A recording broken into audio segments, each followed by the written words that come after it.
നമ്മുടെ ഈ AI ഇറ എന്ന് വെച്ചാൽ ആർട്ടിഫിഷ്യൽ ഇൻ്റലിജൻസ് ഇറയിലും ആൾക്കാർ ഇപ്പോഴും വന്ന് ചോദിക്കും ഹെർണിയ ലാപ്രോസ്കോപ്പി ആയിട്ട് ചെയ്യാൻ പറ്റുമോ, അതാ ഹെർണിയ കീഹോളായിട്ട് ചെയ്യാൻ പറ്റുമോ എന്ന് ചോദിക്കുന്ന പേഷ്യൻസ് ഉണ്ട്. നമസ്കാരം, ഞാൻ doctor Farish, consultant laparoscopic surgeon, KM Cherian hospital, Chengannur.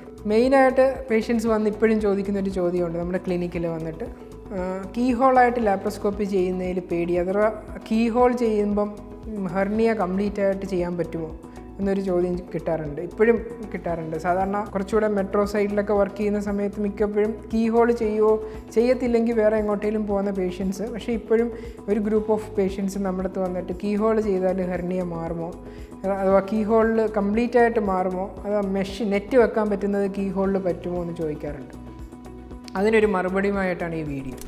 Basically laparoscopic surgery അഥവാ കീഹോൾ സർജറി എന്ന് പറഞ്ഞാൽ നമ്മൾ സർജറി ചെയ്യുന്നതിനകത്ത് ഒന്നും കുറയത്തില്ല. നമ്മൾ എന്താണോ വേണ്ടത്, പേഷ്യൻറ്റിന് സർജറി എന്താണോ ചെയ്യേണ്ടത് അതെല്ലാം അതേപടി തന്നെ ചെയ്യും. പക്ഷേ മുറിവുകൾ ഉണ്ടാക്കുന്നതാണ് നമ്മൾ കുറച്ചിടുന്നത്.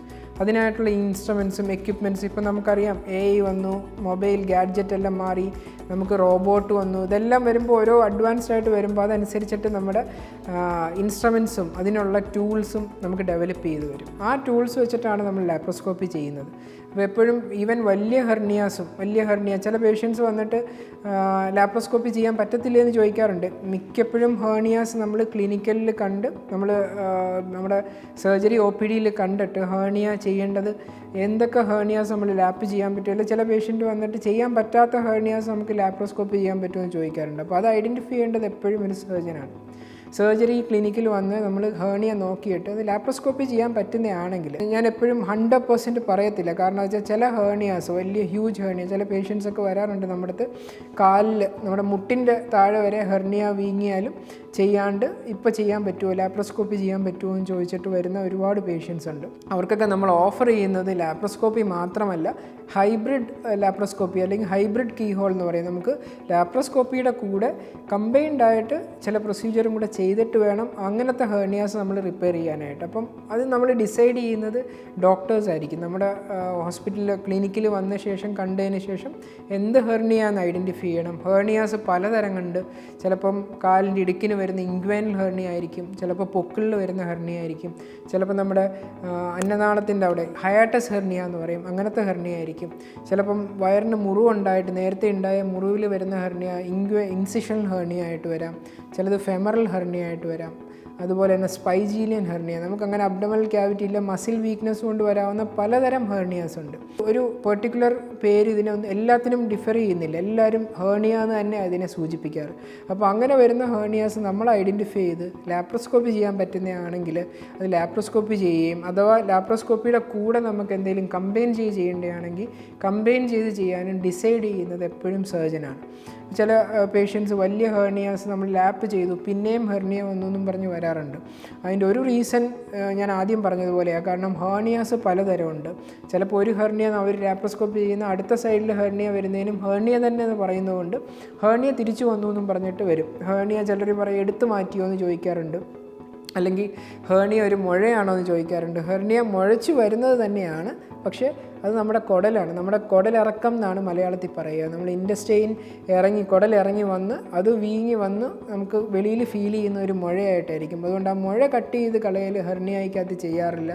ആ വീങ്ങി വരുന്ന ഇൻറ്റസ്റ്റൈനെ നമ്മൾ അകത്താക്കിയിട്ട്, ഇൻറ്റസ്റ്റൈൻ വയറിനുള്ളിലാക്കിയിട്ട് വയറിൻ്റെ ഭിത്തി നമ്മൾ ബലപ്പെടുത്തി അത് തിരിച്ചു വരാതിരിക്കാനായിട്ട് നെറ്റ് മാതിരി മെഷ് മാതിരി വെച്ചിട്ട് ഫിക്സ് ചെയ്യുന്നതാണ് ഹെർണിയയുടെ സർജറി.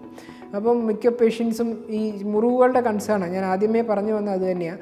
ചെറിയ മുറിവിലൂടെ എങ്ങനെ ഇത്രയും വലിയ ഹെർണിയ ചെയ്യുന്നതെന്ന് എല്ലാവർക്കും ഒരു ഡൗട്ടാണ്.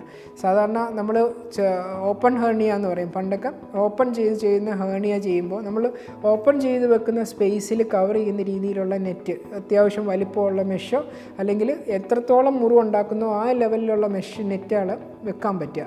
പക്ഷേ ലാപ്രോസ്കോപ്പി ചെയ്യുമ്പം ഈവൻ ഓപ്പൺ ചെയ്ത് വെക്കുന്ന മെഷീനെക്കാട്ടിയും ഡബിൾ സൈസ് മെഷ് നമുക്കകത്ത് വെച്ച് അത് റിപ്പയർ ചെയ്യാൻ സാധിക്കും. അതുപോലെ തന്നെ ഈവൻ ഹെർണിയയുടെ ഡിഫക്റ്റ് ഒരു ഹോള് ലാപ്രോസ്കോപ്പിയിലൂടെ തന്നെ അത് ക്ലോസ് ചെയ്ത് അതിനെ ഫിക്സ് ചെയ്ത് മെഷ് വെച്ചിട്ട് അതിനെ നമ്മൾ പ്രൊട്ടക്റ്റ് ചെയ്യാനായിട്ട് ലാപ്രോസ്കോപ്പിയിലൂടെ തന്നെ സാധിക്കും. ഈവൻ മെഷുകളൊക്കെ റോൾ ചെയ്ത് നമുക്ക് അകത്തിടാനുള്ള ടെക്നിക്സ് ഉണ്ട്. അങ്ങനെ പലതരം ഈവൻ നമ്മൾ സാധാരണ പറയാറുണ്ട് ലാപ്രോസ്കോപ്പി ചെയ്യുന്ന പേഷ്യൻസിൻ്റെ ഒരു കൺസേൺ, ഇത് ചെയ്തോ ഇല്ലയോ എന്ന് ഡൗട്ട്, ചെറിയ മുറിവേ ഉള്ളൂ, ഇത് ചെയ്തോ ഇല്ലയോ എന്ന് അവർക്കും ഡൗട്ട് വരും. ചില പേഷ്യൻറ്റും ചില വേദനകൾ കുറവായതുകൊണ്ട് അവരും ഫീൽ ചെയ്യും ഇത് ഹേർണിയ ചെയ്തോ, ഇപ്പോഴും ചെറിയ നീരുള്ളപ്പം ഇപ്പോഴും ഹേർണിയ ഉണ്ട് എന്ന് പറഞ്ഞിട്ട് വരാറുണ്ട്. ആ പേഷ്യൻസിനൊക്കെ നമ്മൾ പറയാറുണ്ട് സാധാരണ നമ്മൾ നെറ്റ് വെച്ച് ചെയ്യുമ്പോൾ ചെറിയ നീര് നമുക്ക് ഹേർണിയയുടെ സൈറ്റിൽ അല്ലെങ്കിൽ ഹെർണിയ കുടലിറങ്ങുന്ന സൈറ്റിൽ ഉണ്ടാവും സർജറി കഴിഞ്ഞാലും. പക്ഷേ അത് ക്രമേണ കുറഞ്ഞു പൊക്കോളും. കാരണം ഓപ്പൺ ചെയ്യുമ്പോൾ അവിടെ മുറിവുള്ളതുകൊണ്ട് നമുക്ക് ആ നീര് ഫീൽ ചെയ്യത്തില്ല.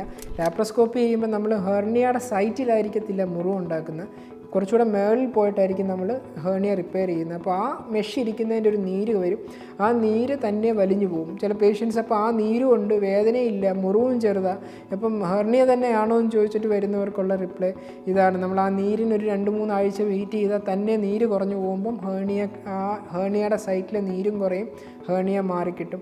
അപ്പം ഹേർണിയ എന്ന് പറയുന്ന അസുഖങ്ങൾ നമ്മൾ പലതരമുണ്ട്.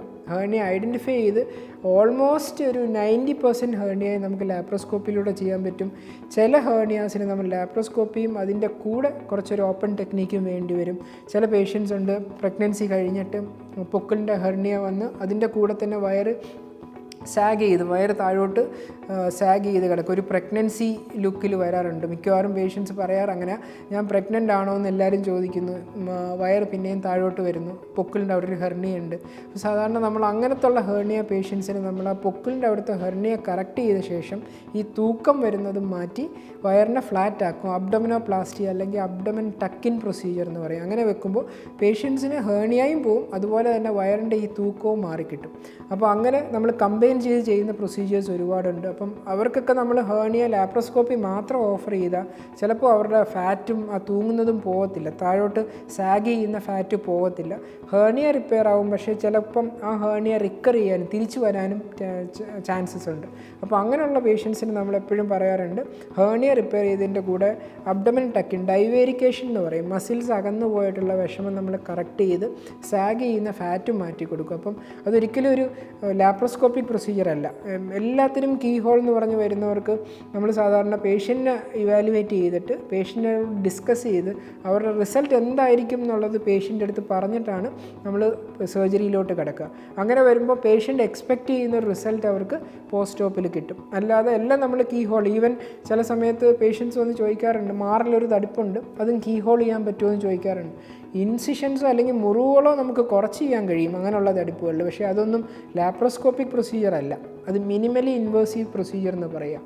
അപ്പം ലാപ്രോസ്കോപ്പിക് പ്രൊസീജിയർ അല്ലെങ്കിൽ വയറിനകത്ത് ചെയ്യുന്ന ഹേർണിയാസ് നമ്മൾ ഇവാലുവേറ്റ് ചെയ്ത് ഏത് ഹേർണിയ എങ്ങനെ ചെയ്യണമെന്ന് സർജൻ പ്ലാൻ ചെയ്തിട്ടായിരിക്കും പ്രൊസീഡ് ചെയ്യുന്നത്. ഓൾമോസ്റ്റ് 90% ഹേർണിയാസ് നമുക്ക് ലാപ്രോസ്കോപ്പിലൂടെ തന്നെ ചെയ്യാൻ കഴിയും. അതിനായിട്ട് വലിയ മുറിവുകളുണ്ടാക്കി ആ മുറിവ് ഉണങ്ങാൻ വെയിറ്റ് ചെയ്യുക, അല്ലെങ്കിൽ അതിന് ഇൻഫെക്ഷൻ വരിക, അതിൻ്റെ ബ്ലീഡിങ് ഉണ്ടാവുക, അതിനായിട്ട് ബ്ലഡ് കിടക്കുക, കുറേ നാൾ ഹോസ്പിറ്റലിൽ കിടക്കുക, അങ്ങനത്തെ അവസ്ഥ ഒഴിവാക്കി നമുക്ക് ചെയ്യാൻ സാധിക്കും. അപ്പോൾ ഓൾമോസ്റ്റ് ഒരു നമുക്ക് പറയുന്ന 90% ഹേർണിയാസ് 90-95% ഹേർണിയാസും നമുക്ക് ലാപ്രോസ്കോപ്പിലൂടെ തന്നെ കറക്റ്റ് ചെയ്യാൻ സാധിക്കും.